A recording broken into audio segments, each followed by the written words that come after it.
നന്നാക്കി തരട്ടെ. അതാ ഒടിയന്മാർ വരും അക്കാലത്ത്. വല്യമ്മ പറയണ കേട്ടതാ, ഒടിയന്മാർ വന്നാൽ പീശാങ്കത്തിണ്ടാവും അരിയിൽ. പീശാങ്കത്തി എടുത്തിട്ട് കളം വരച്ചിട്ട് എന്ത് ചെയ്യും, ഒറ്റക്കുത്ത്. തിരിച്ച് രാവിലെ ചെന്ന് നോക്കുമ്പോൾ പിന്നെ ഓനെ കഴിച്ചു വിടണം. ഇതുമ്മ കുത്തിയിട്ടുണ്ടാവും ഒരുത്തൻ മുണ്ടെടുക്കാതെ. ഇതൊക്കെ നടന്ന കാര്യങ്ങളാണ്. ഓരോ കയ്യിൽ പീശാങ്കത്തി ഉണ്ടാവും. ആ പീശാങ്കത്തി ഇങ്ങനെ വട്ടം വെച്ചിട്ട് ഒറ്റ കുത്താൻ കുത്തിയാൽ ഓടിയാൻ അവിടെ നിന്ന് പോകില്ല. പിന്നെ അവർ വന്ന് കിടന്നുറങ്ങും. അതായത് നട്ടപ്പാതിരക്ക് വല്ല കുത്തുബിയത്തോ മറ്റോ ഉണ്ടായിട്ട് നടക്കുക. ഞമനെങ്ങാണ് ഏനിക്കുട്ടി മുസ്ലിയാർ എന്ന മഹാനെ പറ്റി ഷെയ്ഖുനാ ശംസുൽ ഉലമാ റഹിമഹുല്ലാഹ്, അള്ളാഹു ദർജയേറ്റി കൊടുക്കട്ടെ, കോഴിക്കോട് കടപ്പുറത്ത് പ്രസംഗിക്കുന്നത് എൻ്റെ ഈ 2 ചെവിയിലും ഞാൻ കേട്ടിട്ടുണ്ട്. 60-ാം വാർഷികമാണോ മറ്റേ എനിക്ക് ഓർമ്മയില്ല. എന്താ പറഞ്ഞത്?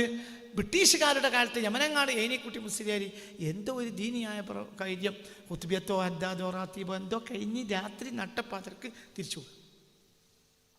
അപ്പോൾ അക്കാലത്ത് ബ്രിട്ടീഷ് വിരുദ്ധ സ്വകാര്യ യോഗങ്ങളൊക്കെ നടക്കുന്ന കാലമായതുകൊണ്ട് ബ്രിട്ടീഷുകാരായ പോലീസുകാർ ഏനിക്കുട്ടി മുസ്ലിയാരെ തടഞ്ഞു നിർത്തി. എവിടുന്ന വരുന്ന ചോദിച്ചു. ഞാൻ എൻ്റെ ഒരു കാര്യത്തിന് പോയതായിരുന്നു, പല വട്ടം പറഞ്ഞിട്ടും ഇവർ വിട്ടില്ല. അപ്പോൾ എന്നെ ഈ മഹാൻ എന്ത് പറഞ്ഞു, നിങ്ങൾ എന്നെ വിട്ടിട്ടില്ലെങ്കിൽ ഞാൻ എൻ്റെ പട്ടാളത്തിനെ വിളിക്കുമെന്നു. അപ്പോൾ ഉറപ്പായി. എന്ത് ഭീകരവാദ്യ, എന്തിനു പോയതാ? ഞാൻ എൻ്റെ പട്ടാളത്തിനെ വിളിക്കുമെന്ന് പറഞ്ഞു ഏനിക്കുട്ടി മുസ്ലിം. ഇത് ഷെയ്ഖുനാ ശംസുൽ ഉലമാ റഹിമഹുല്ലാഹ് പ്രസംഗിക്കണ ഈ ചെവി ഞാൻ കേട്ടിട്ടുണ്ട്. അപ്പോൾ അവർ ബിസിലടിച്ചപ്പോൾ ബ്രിട്ടീഷ് പട്ടാളക്കാർ ഓടി വന്നു. അതായത് ഇത് വലിയൊരു ഭീകരവാദിനെ തന്നെയാണ് കിട്ടിയത്. അങ്ങനെ പട്ടാരക്കാൾ വളഞ്ഞപ്പോൾ ഏനിക്കുട്ടി മുസ്ലിം കൈ കൊട്ടിയപ്പോൾ ചെന്നായ്ക്കൾ വന്നിട്ട് പട്ടാളത്തിനെ വളഞ്ഞു. ഇതെൻ്റെ പട്ടാളം തന്നു.